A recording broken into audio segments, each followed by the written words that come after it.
It's only for the last 30 years, the greater Serbian chauvinism has caused several wars in our region, the Balkans. Do you think that in the near future there is a possibility of new aggression, not only in the form of terrorist attacks, as it happened already in last September, but open aggression against Kosovo and Macedonia too? In 20th century, Yugoslavia was created and destroyed for the same goal, for the creation of Greater Serbia. It failed, but now official Belgrade is dissatisfied with the result that they have caused, and at the same time they are nostalgic about the past, which they didn't really have. We are endangered because Belgrade is not distancing itself from crimes of Milošević during the 90s, neither from the nowadays crimes of Putin, not only in Ukraine. So this linkage of Belgrade with its dark past and with Kremlin at the same time makes the situation in the Western Balkans fragile. However, the state of Kosovo is getting stronger in socioeconomic, democratic and security aspect, and this is making Belgrade nervous. That's why they have intensified their obstructions for normalization of relations between Kosovo and Serbia, which should be good neighborly relations according to the European model of mutual recognition. What can Pristina and Sofia do in order to stop the copy of Russian words on the Balkans, the Serbian word? And don't you think that the West, once again, as it did in the 90s, underestimates this problem of Serbian chauvinism? Serbian world is an idea which relies on the premise that Serbs cannot be minority anywhere. So others can be minorities, Croats, Bosniaks, Albanians, Bulgarians. We can be minority in someone else's country, so to speak, but Serbs cannot be a minority. I think this is an anti-European stance, is a stance against democracy, human rights, rule of law, and political pluralism.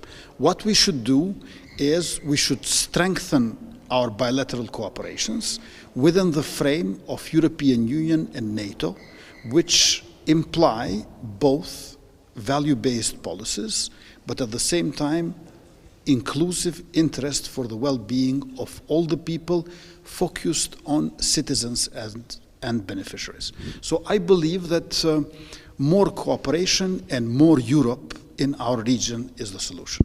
Just a very short question. Do you think that there is similarities between the political discourse in Skopje and in Belgrade?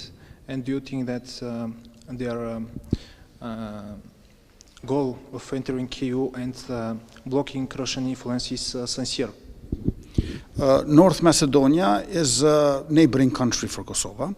They recognized us, and we are thankful for that. We have good neighborly friendly relations, and we fully support the protocol of the second session of Intergovernmental Commission between Bulgaria and North Macedonia.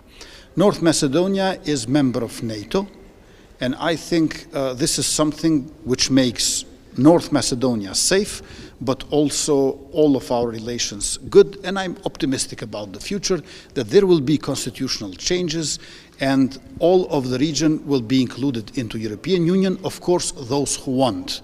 I'm saying those who want because in North Macedonia, vast majority want to join EU, but this is not the case with Serbia, where only 24% of population said that they are clearly and firmly for yes to European Union. And last question, I promise. What is the role of Bulgarians in Kosovo in political and economic aspects of society? And what should be done by Pristina and Sofia in order to preserve their heritage? We have 135 businesses from Bulgaria investing in Kosovo, in tech sector, in trade, transport, tourism, etc. We should increase economic cooperation and trade exchange. On the other hand, we should cooperate more when it comes to military and defense. In general, there are 142 Bulgarian officers and soldiers serving in KFOR, which is NATO mission, and we have great relations with them. And my Minister of Defense will come in early June to Sofia to sign an agreement with the Bulgarian Minister of Defense. In terms of education, culture, investments, trade, we can do more and better. And to this end, one of the things that we are going to do is increase the number of meetings of Kosovo, Bulgaria, Business Economic Forum. And Corridor 8 should be a part of that, right? Yes, we believe that Bulgaria, Kosovo, North Macedonia, Albania, Montenegro, all EU-loving, NATO-loving countries should get connected and cooperate well and more.